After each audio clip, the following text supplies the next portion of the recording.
Hello everyone. आज हम पढ़ेंगे क्लास 9th ज्योग्राफी का चैप्टर नंबर फर्स्ट। इसका नाम है इंडिया साइज एंड लोकेशन।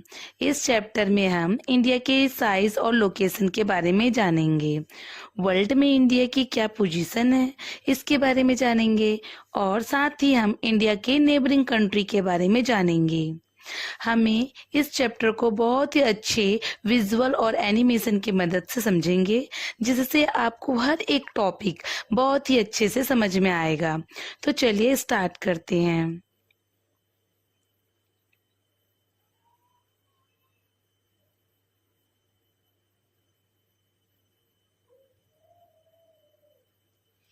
हमारी इंडिया की civilization one of the oldest civilization है, मतलब काफी पुरानी सिविलाइजेशन है।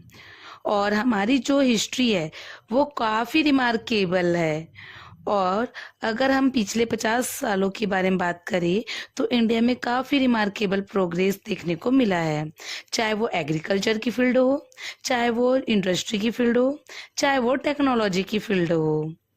हर एक फील्ड में इंडिया ने काफी प्रोग्रेस किया है और इंडिया का ओवरऑल इकोनॉमिक डेवलपमेंट हुआ है। अब सवाल यह आता है कि हमारी इंडिया इतने बड़े वर्ल्ड में एग्जिस्ट कहाँ करती है, उसकी एक्चुअल लोकेशन कहाँ है। तो चलिए जानते हैं। तो जैसे मान लीजिए ये हमारा है वर्ल्ड। वर्ल्ड के सेंटर लाइन में क्रॉस करती है जिसे हम बोलते हैं इक्वेटर। और इक्वेटर अर्थ को दो बराबर बराबर हिस्सों में बांटता है। इक्वेटर के ऊपर वाला जो हिस्सा है उसे हम कहते हैं नॉर्थर्न हेमिस्फेयर, और इक्वेटर के नीचे वाला पोर्शन होता है उसे हम कहते हैं साउथर्न हेमिस्फेयर। तो अगर हम अपनी इंडिया की बात करें तो हमारी इंडिया लाई करती है नॉर्थर्न हेमिस्फेयर में। तो सबसे पहले हम देखेंगे कि इंडिया वेरी फास्ट कंट्री, मतलब इंडिया एक बहुत बड़ी कंट्री है जो कि लाई करती है नॉर्थर्न हेमिस्फेयर पर इतने बड़े नॉर्थर्न हेमिस्फेयर में भी किस जगह पर, तो यह हम पता करते हैं लॉन्गिट्यूड एंड लैटिट्यूड की मदद से। तो जैसे मान लीजिए ये है हमारी अर्थ, तो अर्थ के ऊपर जो इमेजिनरी वर्टिकल लाइन होती है उसे हम कहते हैं लॉन्गिट्यूड, और जो इमेजिनरी हॉरिजॉन्टल लाइन होती है उन्हें हम कहते हैं लैटिट्यूड। और इन्हीं लॉन्गिट्यूड एंड लैटिट्यूड की मदद से हम किसी भी कंट्री की या किसी भी जगह की एग्जैक्ट लोकेशन पता कर सकते हैं। तो अगर हम अपनी इंडिया की बात करें तो इंडिया जिन दो लैटिट्यूड के बीच में लाई करता है वो है 8 degree 4 minute north and 37 degree 6 minute north. और इंडिया जो दो लॉन्गिट्यूड के बीच में लाई करता है वह है 68 degree 7 minute east and 97 degree 25 minute east. आपको इन वैल्यूज को अच्छे से याद रखना है क्योंकि यह वैल्यूज काफी इम्पोर्टेंट है। और हाँ, इंडिया के इस पॉइंट से लेकर इस पॉइंट तक की जो डिस्टेंस होती है वो होती है 3214 किलोमीटर, और इस पॉइंट से इस पॉइंट की जो डिस्टेंस होती है वो होती है 2933 किलोमीटर्स। अब हम बात करते हैं ट्रॉपिक ऑफ कैंसर की। तो जैसे मान लो ये हमारी अर्थ है और अर्थ की 0 डिग्री लैटिट्यूड पर ये है इक्वेटर। जब हम इक्वेटर से थोड़ा ऊपर की साइड जाते हैं तो 23 डिग्री 30 मिनट नॉर्थ पर जो लैटिट्यूड मिलता है उसे ही हम कहते हैं ट्रॉपिक ऑफ कैंसर। खास बात यह है कि जो यह ट्रॉपिक ऑफ कैंसर है वो इंडिया के सेंटर से पास होती है और इंडिया को ऑलमोस्ट 2 इक्वल पार्ट्स में डिवाइड करती है। अब हम बात करते हैं इंडिया के आइलैंड ग्रुप के बारे में। इंडिया के 2 मेजर आइलैंड ग्रुप्स हैं। कौन कौन से हैं चलिए जानते हैं। तो जब हम इंडिया के साउथ ईस्ट डायरेक्शन में जाते हैं तो जो आइलैंड्स मिलते हैं वो है अंडमान और निकोबार आइलैंड्स, जो कि बे ऑफ बंगाल में लोकेटेड हैं। सिमिलरली जब हम इंडिया से साउथ वेस्ट डायरेक्शन में जाते हैं और तब जो आइलैंड्स मिलते हैं वह लक्षद्वीप आइलैंड्स, जो कि अरेबियन सी में लोकेटेड है। यहाँ तक हमने जो भी पढ़ा है वो लोकेशन के बारे में पढ़ा। अब हम पढ़ते हैं इंडिया के साइज के बारे में। तो अगर हम अपनी इंडिया के टोटल लैंडमार्क की बात करें, यानी कि टोटल ज्योग्राफी एरिया की, तो इंडिया की टोटल ज्योग्राफिकल एरिया है 3.28 मिलियन स्क्वायर किलोमीटर। और अगर हम वर्ल्ड वाइज देखें तो इंडिया वर्ल्ड के 2.4% ज्योग्राफिकल एरिया में लाइक करता है। अगर हम एरिया वाइज देखें तो इंडिया वर्ल्ड में 7th लार्जेस्ट कंट्री है। आप इस ग्राफ में देख भी सकते हैं। अगर हम अपनी इंडिया की लैंड बाउंड्री के बारे में बात करें तो इंडिया की टोटल लैंड बाउंड्री है 15,200 किलोमीटर्स।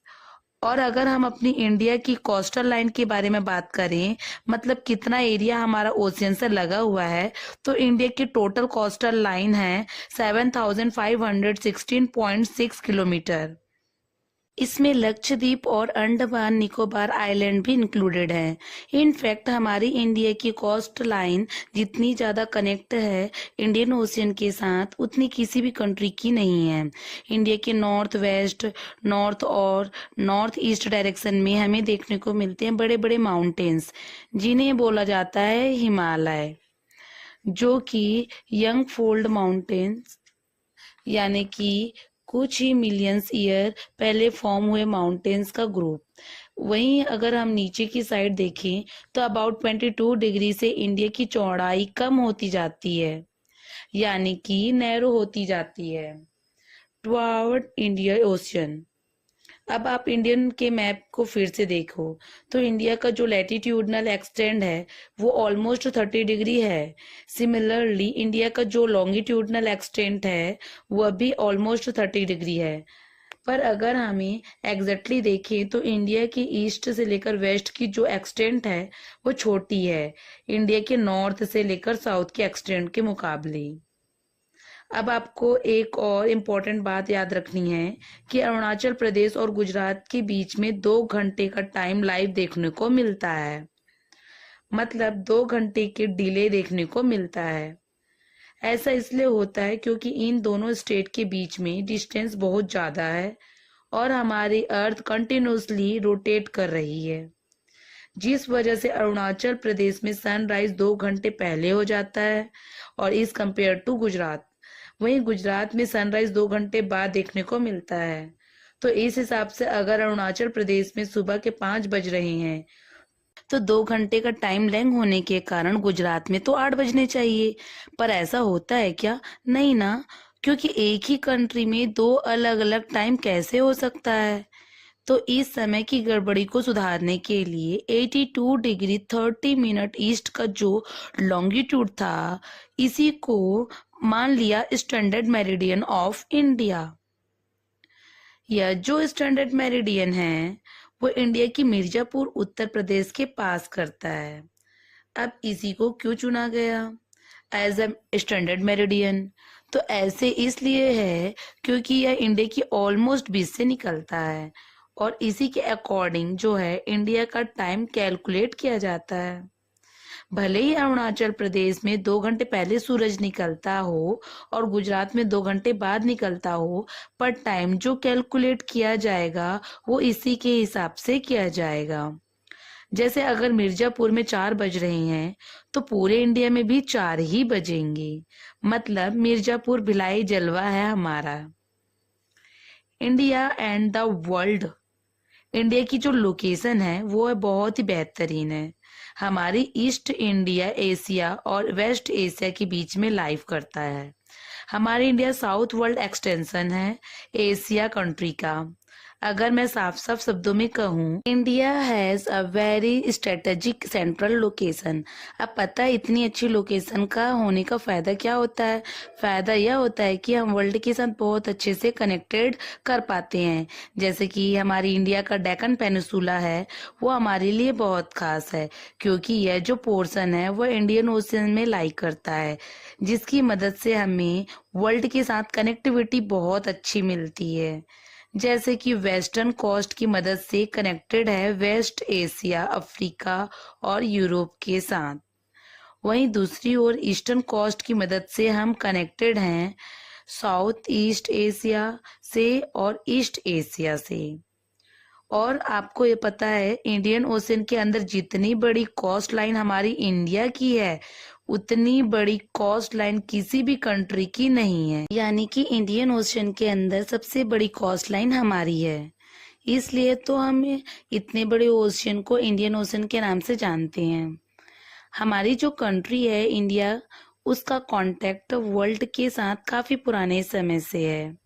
आज के समय में हमारी इंडिया वर्ल्ड के साथ लैंड रूट्स के थ्रू भी कनेक्टेड है और सी रूट के थ्रू भी कनेक्टेड है, पर पहले ऐसा नहीं था। पहले हमारी इंडिया लैंड रूट्स के थ्रू ज्यादा कनेक्टेड थी रेदर देन सी रूट्स, क्योंकि लैंड रूट सी रूट के मुकाबले इंडिया में काफी पुराने समय से एग्जिस्ट कर रहे हैं। आज भी इंडिया के नॉर्थ में माउंटेन के बीच में कई सारे पासेस देखने को मिलते हैं, जिनका इस्तेमाल एंशिएंट टाइम में ट्रेवलर किया करते थे इंडिया में आने जाने के लिए। और यही रूट्स के थ्रू कई सारी चीजें वर्ल्ड के अलग अलग हिस्सों में जाकर फैलती है, जैसे कि इंडिया के मसाले, इंडिया की उपनिषद, रामायण, पंचतंत्र की कहानियां, नंबर सिस्टम और डेसिमल सिस्टम। इस तरह की कई सारी चीजें वर्ल्ड के अलग अलग हिस्सों में जाकर फैलती है।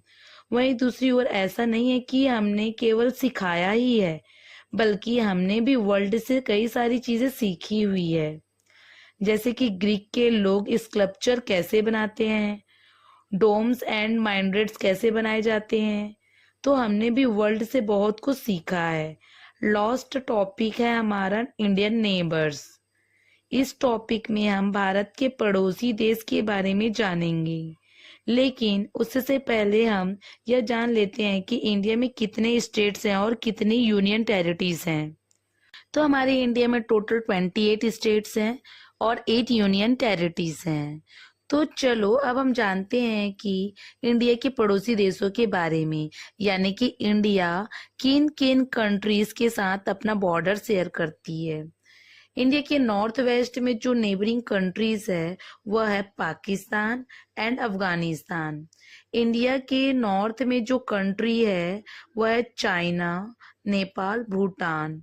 और इंडिया के ईस्ट में जो नेबरिंग कंट्री है वह है म्यांमार और बांग्लादेश। अब इंडिया के साउथ में भी 2 नेबरिंग कंट्रीज हैं जो एक्चुअल में आयरलैंड कंट्रीज हैं, जिसमें से पहले श्रीलंका, जो कि इंडिया के पाक स्टेट और गल्फ ऑफ मन्नार द्वारा फॉर्मिंग नैरो चैनल के थ्रू कनेक्टेड है। सिमिलरली दूसरा आयरलैंड पड़ोसी देश है मालदीव, जो कि लक्षद्वीप आयरलैंड के साउथ में लोकेटेड है। तो ये है हमारे सभी पड़ोसी देश। तो यहाँ पर हमारी ये चैप्टर फिनिश होता है। आई होप आपको यह वीडियो पसंद आई होगी। अगर आपको यह वीडियो पसंद आए तो आप इस वीडियो को लाइक कर सकते हो, चैनल को सब्सक्राइब कर सकते हो। इसी तरीके की क्लास 9th की एनिमेटेड वीडियो को आगे देखने के लिए बाकी मिलते हैं नेक्स्ट वीडियो में। तब तक के लिए टेक केयर, बाय बाय।